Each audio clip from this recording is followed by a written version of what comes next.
guys, bago magkalimutan, ito kasi si Attorney Reggie mukhang apple of the eye of everyone. Nako, Meron ng makukunan ng rosas kanina. O, na nagilip na si Rina. Meron ng reception. Kay Ninang. Kailan na ba ang kasal? Hindi ko alam. Sino ba? Meron na bang bride? Wala pa nag-a-apply. O, hashtag natin yan, Attorney Reggie's wife. Candidate for Attorney Reggie's wife. Pero ano ba hinahanap nga ba yan, Mon? Or binibigay ng Actually, Diyos? ito nga gusto kong ibigay na advice sa'yo. Alam mo ba yung tamang paraan ng pag-aasawa? Hindi rin. Hindi pa. O sige, habang hinahanap mo yung wife mo, ito, alamin muna nga natin yung tamang paraan ng pag-aasawa ayon sa Biblia. At syempre, sasagot niyan si Brother Eddie Soriano para sa ating Biblically Speaking.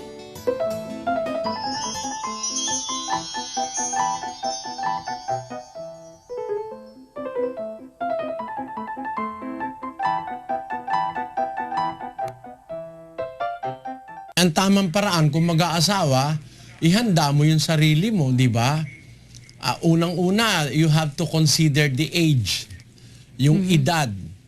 Sa atin daw, binabawal natin mag-asawa. Hindi totoo yun.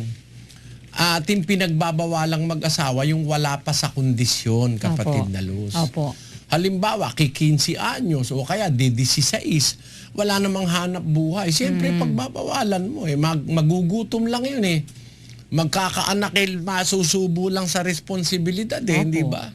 Yung mga infatuation, mga crushes, mga kung ano-anong crush, pagka pinayagan mo yun, magkakrush yan. Mapapahamak yan. Batang-bata, 13 anyos may crush, papayag ka ng mag-asawa. Hindi ganun. Ang sabi, kailangan yung katamtamang gulang. Sabi sa Biblia, flower of her age. 7:36 ng unang Korinto. But if any man think that he behaveth himself uncomely toward his virgin, if she pass the flower of her age, and need to require, let him do what he will. He sinneth not, let them marry. Pahintulutan mo ng mag-asawa pagka nagpas na, nakalagpas na sa kanyang flower of her age. Alam mo yung flower, pagka ang flower, Sister Luz, hindi pa nakabuka, hindi pa maganda yon. Hintay mo munang bumukadkad yung bulaklak. Ganon yun. Meron talagang panahong hinihintay. Sa unang Korinto 7:36 sa Tagalog, ganito nakasulat. Ngunit kung iniisip ng sino mang lalaki na hindi siya gumagawa ng marapat sa kanyang anak na dalaga, kung ito'y sumapit na sa kanyang katamtamang gulang, at kung kailangan ay sundin niya ang kanyang maibigan. Hindi siya nagkakasala, bayaang mag-asawa sila. Ayan.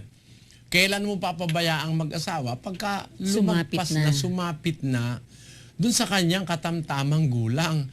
Baka meron pa gata sa labi, baka may uhog pa yan, papayagan mo na mag-asawa. Natural, babawalan mo mag-asawa kung wala sa kondisyon. Pero pag nasa kondisyon, hindi ka naman magkakasala kung payagan mo, hindi ba?